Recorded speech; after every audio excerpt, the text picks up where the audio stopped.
अस्सलामु अलैकुम वरहमतुल्लाहि वबरकातुहू। दोस्तों, आइए आज हम एक बहुत ही खूबसूरत वीडियो लेकर हाज़िर हुए हैं। आइए जानते हैं कि वक्फ़ बिल तरमीमी के सिलसिले में हज़रत मौलाना अबू तालिब रहमानी साहब का बहुत ही खूबसूरत वीडियो बयान है। आप इसको सुने और देखें कितना ज़बरदस्त बयान है। आप इसको आखिर तक सुने। तो वीडियो शुरू करते हैं। रहमानिर्रहीम वबिही नस्तईन नहमदुहु व नुसल्ली अला रसूलिहिल करीम। फ़क़ीहुल अस्र All India Muslim Personal Board के मुअज़्ज़ज़ सदर, हम सब के मखदूम गिरामी मुर्शिद व मुरब्बी, आलम इस्लाम के महबूब तरीन आलिम दीन हज़रत मौलाना खालिद सैफुल्लाह रहमानी साहब दामत बरकातुहुम, All India Muslim Personal Board के बावक़ार इज़्ज़त माब जनरल सेक्रेटरी, जामिया हिदाया अज़ीमुश्शान इदारे के नाज़िम हज़रत मौलाना शाह फ़ज़लुर रहीम साहब मुजद्दिदी दामत बरकातुहुम,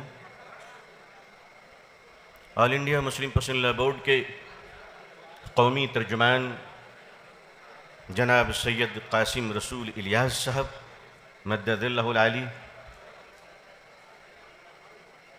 जनाब हज़रत मौलाना डॉक्टर यासीन साहब, जनाब डॉक्टर मजीद आलम साहब और झारखंड सरकार के माननीय मंत्री जी, All India Muslim Personal Board के मुअज़्ज़ज़ रुकन शेखुल हदीस हज़रत मौलाना मुफ्ती नदर तौहीद साहब दामत बरकातुहुम, स्टेज पर मौजूद और इस मजमा आम में हज़रात उलमाए किराम, बुज़ुर्गान महतरम, नौजवानान इस्लाम, पर्दह नशी ख़वातीन उम्मत इस्लामिया,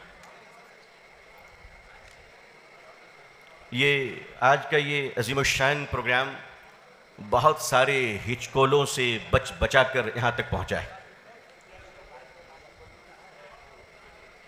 आपने इसमें बड़ी कुव्वत लगाई है यहाँ तक पहुँचाने में, वरना तूफान आंधी ने फैसला किया था चिराग को जलने नहीं दूंगा, अहले झारखंड ने फैसला किया बुझने नहीं दूंगा। All India Muslim Personal board ये खानदानी निजाम का नाम नहीं है, बाप और बेटों के निजाम का नाम नहीं है, रिश्तेदारों के निजाम का नाम नहीं है, भारत के एक एक मुसलमान का नाम है all India Muslim Personal board. शर्त है कि उसके लिए भारतीय होना जरूरी है। अगर वो भारतीय मुसलमान है तो all India Muslim Personal board वो खुद है और बोर्ड वो है। इसलिए all India Muslim Personal board Hindustan का पहला और आखिरी इदारा है जो मंसूब इलल इस्लाम सबों के इत्तेहाद का गुलदस्ता है। झारखंड के मुसलमानों, मेरे पास तोप तो छोड़िए गुलेल भी नहीं है कि मैं आपको सलामी दूं, लेकिन मैं आपको सलाम पेश कर सकता हूं। झारखंड के गज्जूर अजीम मुसलमानों, मैं आपको सलाम पेश करता हूं कि आप दूर दराज से कतरा कतरा बनकर आए और समंदर आपने दिखा दिया, जर्रा जर्रा बनकर आए और पहाड़ पेश कर दिया। ये आपकी गैरत ईमानी है, हमारे बुजुर्गों की लिल्लाहियत और इखलास और कुर्बानी की बरकत है। अल्हम्दुलिल्लाह। All India Muslim Personal board किसी की पॉकेट ऑर्गेनाइजेशन का नाम नहीं है, यह हिंदुस्तानी मुसलमानों की अमानत है और इसकी जिम्मेदारी है कि कयामत की अगली सुबह तक भारत में शरीयत का तहफ्फुज करना हम सबकी जिम्मेदारी है। और यह all India Muslim Personal board आप सबकी तरफ से अम्ब्रेला ऑर्गेनाइजेशन है, मदर ऑर्गेनाइजेशन है। मैं आपके दामन में एक जिम्मेदारी देकर जाना चाहता हूं। वो जिम्मेदारी यह है, आप जानते हैं कि all India Muslim Personal board जहां देवबंदी भी हैं, बरेलवी भी हैं, शिया भी हैं, सुन्नी भी है, बोहरा भी हैं, तबलीगी जमात भी है, जमात इस्लामी है, जो जो मुसलमान है कलमे ला शरीक पर ईमान लाता है वो इस ऑर्गेनाइजेशन का हिस्सा है। इसलिए मैं आपसे कहना चाहता हूं इसकी हिफाजत कर लेना, हम रहे ना रहे अगली नस्लों का ख्याल कर लेना। मेरी कौम के बुजुर्गों, मेरी कौम को अजीजों, मेरी कौम के माए और बहनों, शायद हो सकता है हम में से लोग आते जाते रहे, मैं रहूं ना रहूं, लेकिन आने वाली नस्लें मुसलमानों की ये ना कहे कि लोगों ने अपने नफ्स के खातिर हमारे सर का साया छीन लिया था। इसलिए याद रखना, ईमान की हिफाजत करना है तो ऑल इंडिया मुस्लिम पसरल्ला बोर्ड को मुसलमानों बचा के रखना। हिंदुस्तान भी जिंदाबाद रहेगा, तुम भी जिंदाबाद रहोगे।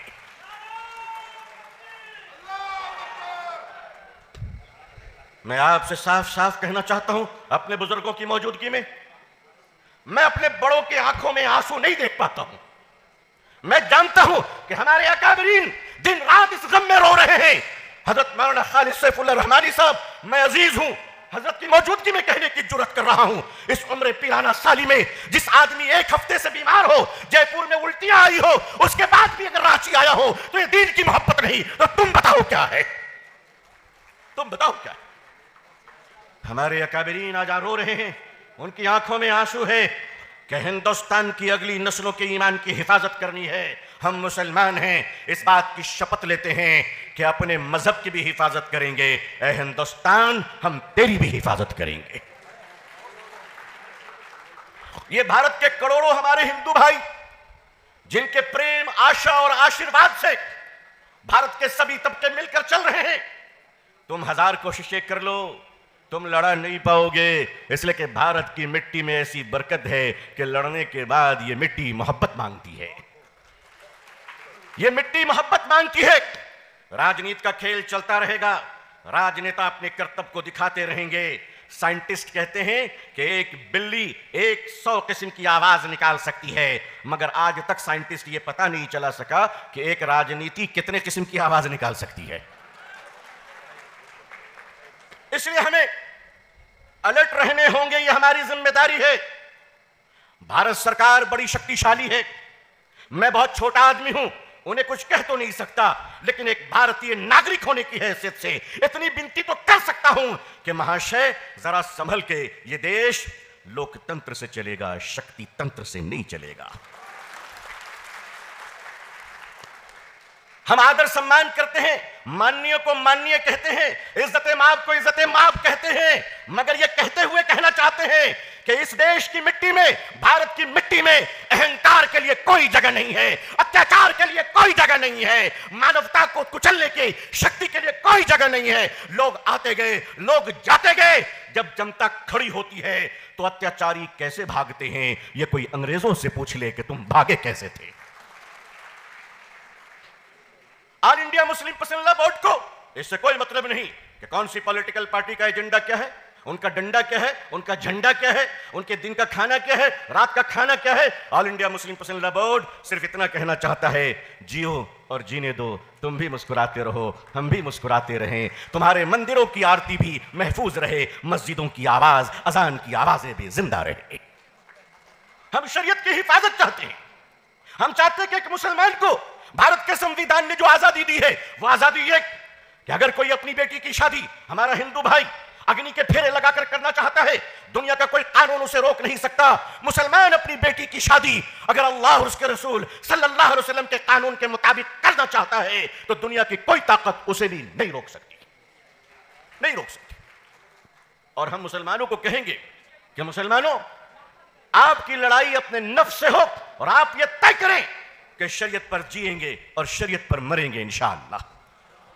वक्फ बोर्ड की जमीनें जो लगभग 6 लाख एकड़ के करीब है, लगभग इतनी बड़ी जमीन, सरकार चाहती है कि इस पर कलेक्टर साहब बैठ जाएं। हम कलेक्टर साहब के खिलाफ नहीं हैं, मगर कलेक्टर साहब ज्यादातर शरीफ होते हैं, ज्यादातर शरीफ होते हैं। हम चाहते हैं कितने शरीफ लोगों के हाथों में अगर भूमि राजपथ दे दिया गया तो हमारी जमीनों का क्या होगा।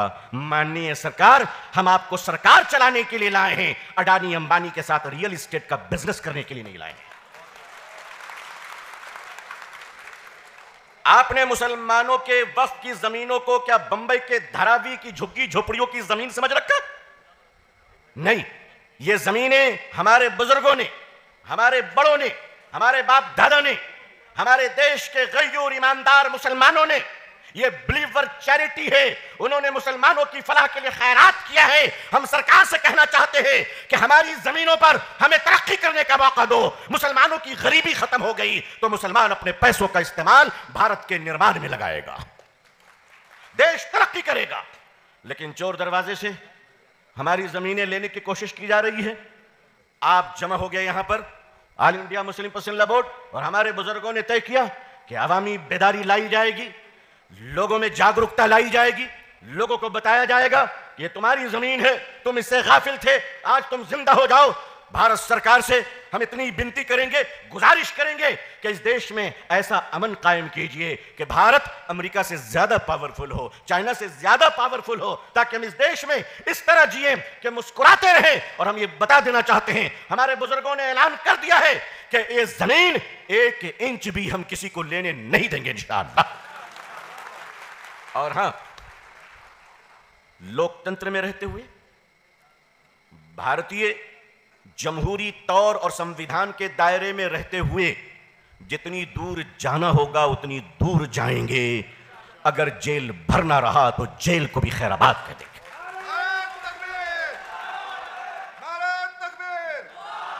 ये हमारे अकाबरीन ने इस आज़म का इजहार किया है। लेकिन कानून के दायरे में, संविधान के दायरे में, जमहूरियत के दायरे में ये देश हमारा है, इसका तिनका नहीं जलना चाहिए। ये बसों में चलने वाले सवारी ये हमारे भाई बहन हैं, इनको तकलीफ नहीं होनी चाहिए। इस मुल्क का तिनका नहीं जलेगा, मगर संविधान के दायरे में रहते हुए औकाफ की हिफाजत की जाएगी। मैं झारखंड के उलमा को मुबारकबाद देता हूं कि आपके इत्तेहाद ने, आपकी मोहब्बत ने, आपकी दुआओं ने आज जिस तरह से इस इजलास को अजीम बनाया है, अजीम से अजीम तर बनाया है। जितने लोग बैठे हैं उससे कितने ज्यादा लोग खड़े हुए हैं, हजारों लोग बाहर खड़े हैं, माएं बैठी हुई हैं। ये बताने के लिए काफी है कि हिंदुस्तान का मुसलमान जिंदा था, जिंदा है और जिंदा रहेगा इंशाअल्लाह।